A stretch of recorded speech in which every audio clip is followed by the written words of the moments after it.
He is risen. He is risen indeed. We'll do that again for those of you who are sitting on the couch or still in bed. He is risen. He is risen indeed. He is risen indeed. Welcome to Christ Community Church Easter Sunday 2020.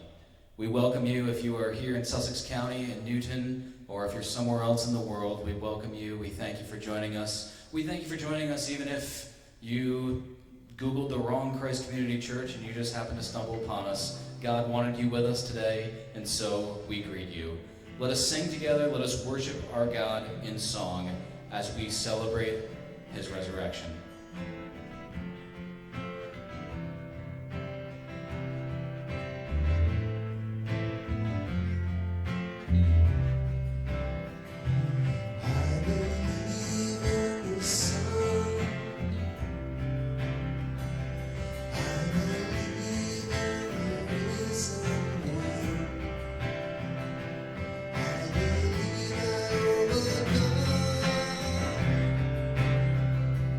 By the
saved me. Buried, he carried my sins far away. Rising, he justified, freely forever. One day he's coming, oh glorious day, oh glorious day.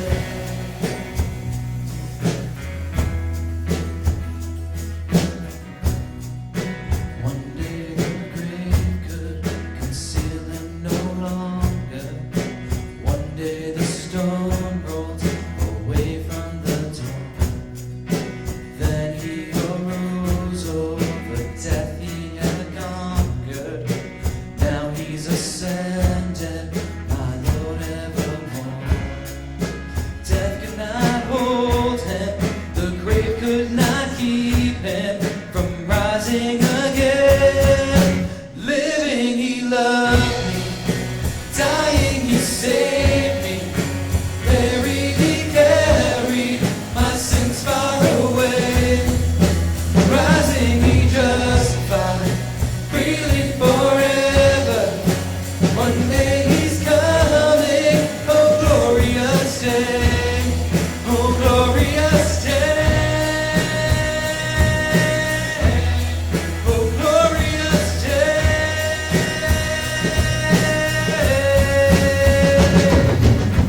One day the trumpet will sound, for it's coming. One day the skies with his glories will shine. Wonderful day, my beloved one bringing. My Savior Jesus is mine. Living, he loved me. Dying, he saved me. Buried, he carried my sins far away. Rising, he justified, freely forever. One day he's coming, oh glorious day. Living, he loved me. Dying, he saved me. Buried, he carried my sins far away. Rising, he justified, freely forever. One day he's coming, oh glorious day, oh glorious day, oh glorious day, oh glorious day. Well, happy Easter, Christ Community Church. It is good to be in the house of the Lord, even if it is via Facebook. We love you guys. We miss you guys. And you know what? Right now, it's Easter Sunday, and I can picture all the ladies in pretty hats, and all the men with the bright colored ties on. Spring is here, and our Savior lives. Join me in prayer. Heavenly Father, you're an awesome God.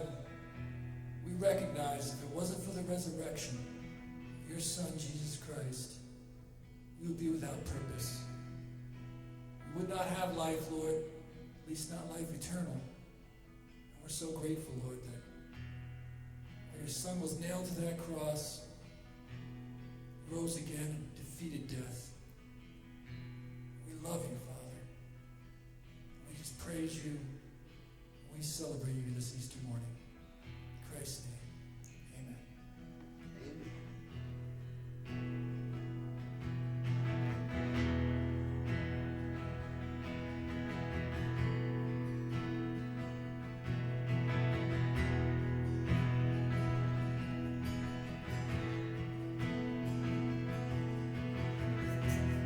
In this time of desperation,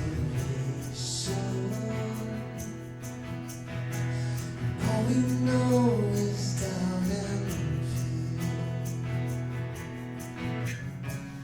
There is only one foundation.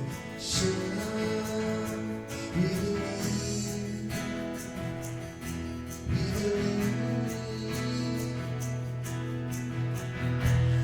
In this broken generation, all is dark.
your love bled for me.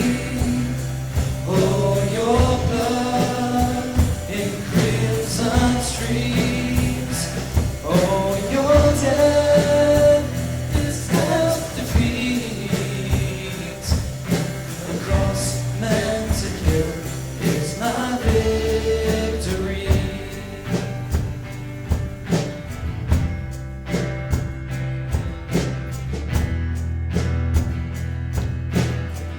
Oh, your amazing grace, I've seen and tasted it.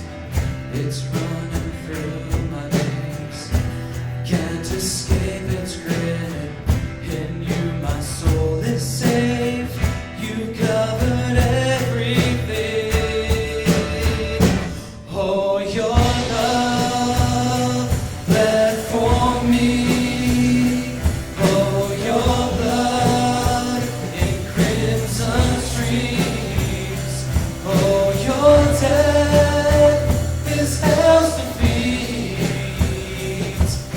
A cross meant to kill is my victory. The Lamb of God who takes away our sin, takes away our sin. The Holy Lamb of God makes us alive again, makes us alive again. Behold the Lamb of God who takes away our sins, who takes away our sin. The Holy Lamb of God makes us alive again, makes us alive again. Oh, your love bled for me. Oh, your blood in crimson streams. Oh, your death is hell's defeat. A cross meant to kill is my victory. Oh, your love bled for me. Oh, your blood in crimson streams. Oh, your death is hell's defeat. A cross meant to kill is my victory. A cross meant to kill is my victory. A cross meant to kill is my victory. Well, thank you for singing along. I hope this blesses you, and we wish you a happy Easter. We miss you all. We have been blessed with some amazing pastors. We have Pastor Peter Pendell, who is going to give us our Easter message now. Thanks. See you soon. Hello, friends at Christ Community Church. I'm so glad to join you on this Resurrection Sunday. I wish we could be together in one place, but you know that's not best for right now. So this is it. We're scattered, but we're gathered. And I really appreciate, as never before, the technology that we're using. Thank God for it. Well, like many of you, I've been reading the Bible for a while now. And as I do, I am always amazed that we can come to this ancient book and find ideas that are somehow relevant for the 21st century. Doesn't that amaze you? As I've traveled to different parts of the world, I've seen the distance, not just in miles, but in many other ways between my world and their world. It's like night and day. But if that's true, how much greater the distance between the first century Israel and 21st century America? We travel from one continent to another in a matter of hours. We flip a switch and the world comes streaming into our living room, even as it is now. Do we have anything in common with people from Jesus' time, especially in these days of COVID-19? I think we do. In Luke 24, we hear about two of Jesus' disciples walking home to Emmaus from Jerusalem, about 7 miles away. It's Sunday, the day of Jesus' resurrection from the dead. And they've heard reports that he was alive, but they don't seem convinced. Listen as we pick up Luke's account in chapter 24. They were talking with each other about everything that had happened. As they talked and discussed these things with each other, Jesus himself came up and walked along with them, but they were kept from recognizing him. He asked them, "What are you discussing together as you walk along?" They stood still, their faces downcast. One of them, named Cleopas, asked him, "Are you the only one visiting Jerusalem who does not know the things that have happened there in these days?" "What things?" he asked. "About Jesus of Nazareth," they replied. "He was a prophet, powerful in word and deed before God and all the people. The chief priests and our rulers handed him over to be sentenced to death, and they crucified him. But we had hoped that he was the one who was going to redeem Israel. And what's more, it's the third day since all this took place. In addition, some of our women amazed us. They went to the tomb early this morning, but did not find his body. They came and told us that they had seen a vision of angels who said he was alive. Then some of our companions went to the tomb and found it just as the women had said, but they did not see Jesus." He said to them, "How foolish you are and how slow to believe all that the prophets have spoken. Did not the Messiah have to suffer these things and then enter his glory?" And beginning with Moses and all the prophets, he explained to them what was said in all the scriptures concerning himself. As they approached the village to which they were going, Jesus continued on as if he were going farther. But they urged him strongly, "Stay with us, for it is nearly evening. The day is almost over." So he went in to stay with them. When he was at the table with them, he took bread, gave thanks, broke it, and began to give it to them. Then their eyes were opened, and they recognized him, and he disappeared from their sight. They asked each other, "Were not our hearts burning within us while he talked with us on the road and opened the scriptures to us?" They got up and returned at once to Jerusalem. There they found the 11 and those with them, assembled together and saying, "It is true, the Lord has risen and has appeared to Simon." Then the two told what had happened on the way, and how Jesus was recognized by them when he broke the bread. Really, anything in common with us? Oh, I think so. How about the chains that bind us? Now, feel free to use the word enslave or imprison or, restrict, hinder, limit instead of bind. It's all a matter of degree, how much those chains impede our progress to be all that God has created us to be. Well, like what? Defeat. A sense of defeat. Easy enough to see as you walk beside them. And remember that over half of what we communicate comes through our nonverbal language. These guys are screaming their defeat. They really are. Verse 17, he asked them, "What are you discussing together as you walk along?" They stood still, their faces downcast. They stood still, their faces downcast. Voices low? Maybe. Broken with emotion? Could be. Defeated? Absolutely. And that sense of defeat is affirmed when you go further. Starting with verse 18 in the Message paraphrase, "Then one of them, his name was Cleopas, said, 'Are you the only one in Jerusalem who hasn't heard what's happened during the last few days?' He said, 'What has happened?' They said, 'The things that happened to Jesus the Nazarene. He was a man of God, a prophet, dynamic in work and word, blessed by both God and all the people. Then our high priests and leaders betrayed him, got him sentenced to death, and crucified him. He was everything we needed.'" That's what they're saying. "Blessed by both God and all the people." I mean, you really sense their hopelessness when you hear their words in verse 21. And we had our hopes up that he was the one about to deliver Israel. And it's now the third day since it happened. The third day may have been a reference to the decaying process. It's really too late. Or they might be remembering his promise to rise on the third day, a promise that's obviously not going to be fulfilled. I've been reminded recently that every one of us lives on the edge of that place called defeat. These days of social distancing have forced me to answer some difficult questions about the source of my joy and optimism and hope.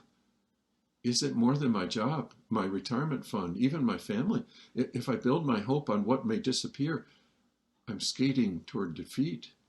Defeat. It's written all over these men. And flowing from that sense of defeat is a sense of fear. Now, you may have to read between the lines to see it, but you look closely, it's there. Remember that these men can be identified as disciples of the one who had been executed for sedition. Why wouldn't they be next? If Jesus himself wasn't spared, why would they be? John captures their fear.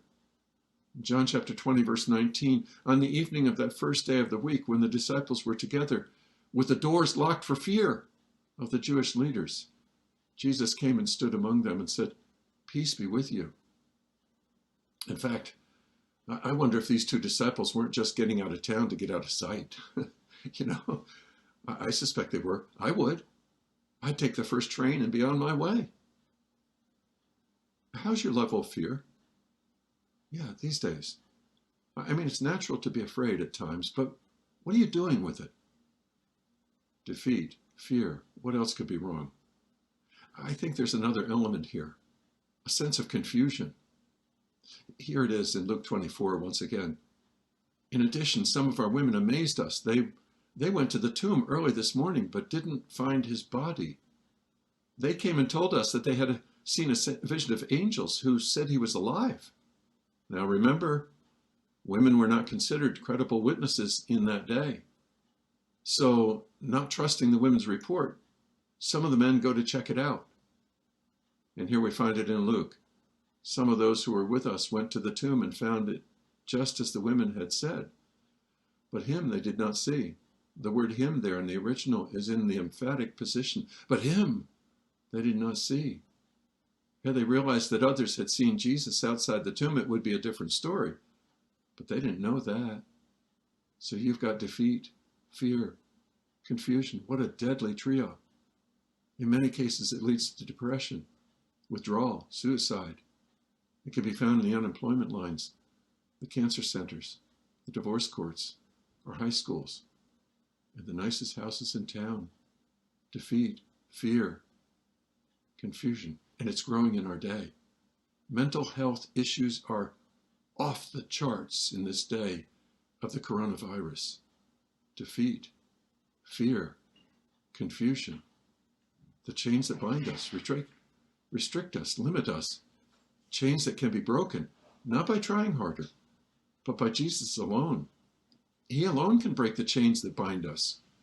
In fact, there is a process that frees us. Not a quick fix, not an easy out, a process. Let me paint a picture for you. Imagine making your way down a very dark tunnel in the direction of what you've been told is a room that's filled with light. But you are so far from that room that you can't even imagine a room like that. Because in your part of the tunnel, it's pitch black. You have to touch the walls and feel your way because it's so easy to lose your balance in the darkness. As you move closer, you begin to see a faint glow of light around the door. As that light increases, you also become aware of things around you and the intensity of the light behind that door, and you're drawn to it. Finally, after what seems like forever, you're at the door, and you put your hand on the knob. You open the door and step inside. The brilliance of the light is so overwhelming. It's so bright that your eyes are squeezed shut and you're almost as blind in the light as you were in the darkness. But you know that will change as your eyes become accustomed to the light. In fact, You find that as you spend time in that room, you're able to take in more and more of the beauty that is revealed by the light. That's what it's like for these men. And that's what it can be like for you and for me. It's a journey of faith. It's a process that frees us from defeat and fear and confusion. These are people in process. They're in the tunnel, drawing close to that door. And the funny thing is, they don't even know it. They're groping to find their way. It's dark, it's frightening, it's confusing, it's hard. But they can see that there's light behind the door, and that keeps them going. That happens as Jesus opens God's word for them. They're not willing to let him go. They're getting a taste of the living water. Luke records as they approached the village to which they were going, Jesus continued on as if he were going farther. But they urged him strongly, "Stay with us, for it is nearly evening. The day is almost over." So he went in to stay with them. Look at their response, stated when they're alone again. They asked each other, "Were not our hearts burning within us while he talked with us on the road and opened the scriptures to us?" God's at work. Jesus had said, "No one can come to me unless the Father who sent me draws them, and I will raise them up at the last day." Maybe you can relate to that right now or sometime in the past. I surely can. So finally they get to the door and open it, or rather God opens the door. That's really what happens. When he was at the table with them, he took bread, gave thanks, broke it, and began to give it to them. Then their eyes were opened and they recognized him, and he disappeared from their sight. Perhaps, like Thomas, they could see the nail prints in his hands. Or maybe it was the memory of the bread he used to feed the 5,000, or the bread at Passover. We don't know what triggered their response, but they opened the door and entered in. We know that. How do we know that? Well, look at what they did afterwards. Luke tells us they got up and returned at once to Jerusalem. There they found the 11 and those with them assembled together and saying, "It's true, the Lord is risen and has appeared to Simon." Then the two told what had happened on the way and how Jesus was recognized by them when he broke the bread. The defeat is gone. The fear is gone. Confusion is gone. There is a revolutionary change taking place here, my friends. Sometime later, people would say of Peter and his friends, like these men, had been with Jesus. These men had been with Jesus. Would they ever feel defeated again? Ever fearful? Ever confused? Oh, I can't say they wouldn't. Will they need help from others to walk this road? Oh, yes, they will. But listen, as they learn to walk more and more in the light of this resurrected Christ, the darkness of defeat and fear and confusion will find less and less room in their hearts. The light of this resurrected Christ will fill them on a daily basis and drive away the darkness. For some, it would happen faster than for others. I understand that. For some, it might be easier than it is for others. But the record bears witness to their courage and boldness in the days to come, to their sense of direction after they opened the door. Would you do me a favor? Would you take a look at the story of your life? Take a fresh look at it and figure out where you are on your journey with Christ. You may be all the way back in the darkest section of this tunnel. Or maybe you can see the sliver of light coming from behind the door. It looks good. It's so inviting. You find yourself drawn to it. In fact, you may be standing with your hand on the knob, ready to open the door and step into that room of light. Go ahead. Really, go ahead. Open the door. Open the door of your heart and allow the light of this risen Christ to flood your life with his light. God's desire is to set you free. He's the one who draws you to himself. He knocks at the door of your heart. Let him in, friend. Let him in. If you have questions or need help as you walk this road, reach out. The best way these days is to connect with the church through their Facebook page. You can message through that Facebook page. We're here to help. We're here to help. In fact, in a moment, our team is going to lead us in singing, I Will Wait for You. It's recently become my favorite because I believe with all my heart that Jesus is coming back. And just as surely as he came the first time, he's coming back the second time. And I'm going to wait for him to come back and know his peace and joy. Maybe that coming back will be to take me with himself even. I don't know, but I'm going to wait for him. It's my prayer that you will learn to wait for him. I will wait for you, Lord Jesus. God bless you. Well, we hope you enjoyed that message. And again, happy Easter. He is risen. He is risen indeed. And let's sing this out. This is a new song. Peter asked us to play this, and it is most appropriate. So let's sing this out to our Lord, our God. He is deserving of all our love, all our praise.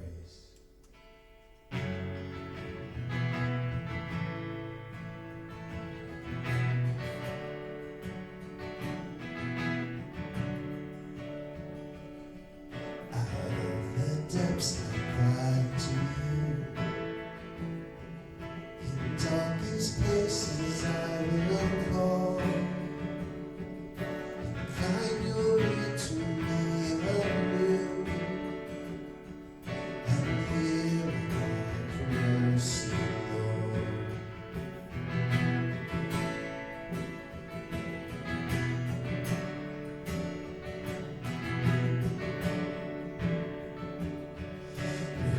To count my sinful ways, how could I come before your throne?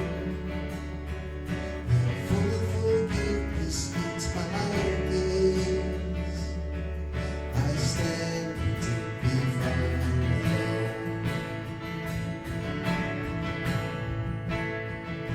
And I will wait for you, I will wait for you. On your word I will rely. I will wait for you, surely wait for you, till my soul is satisfied.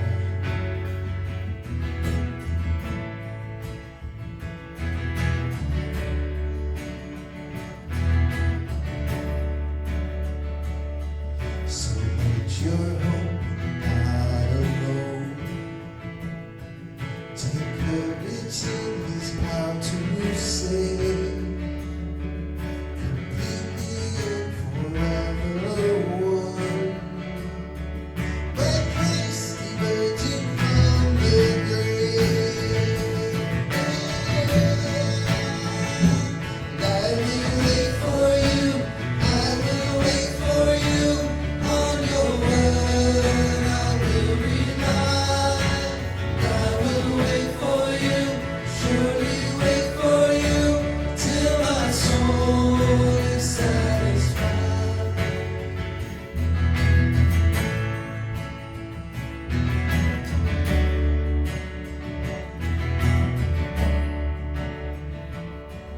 Now he has come to make a way, and God himself has paid the price. All who trust in him today find him his sacrifice. And all who trust in him today find him his sacrifice.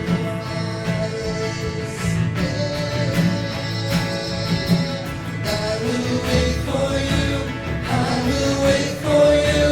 On your word I will rely.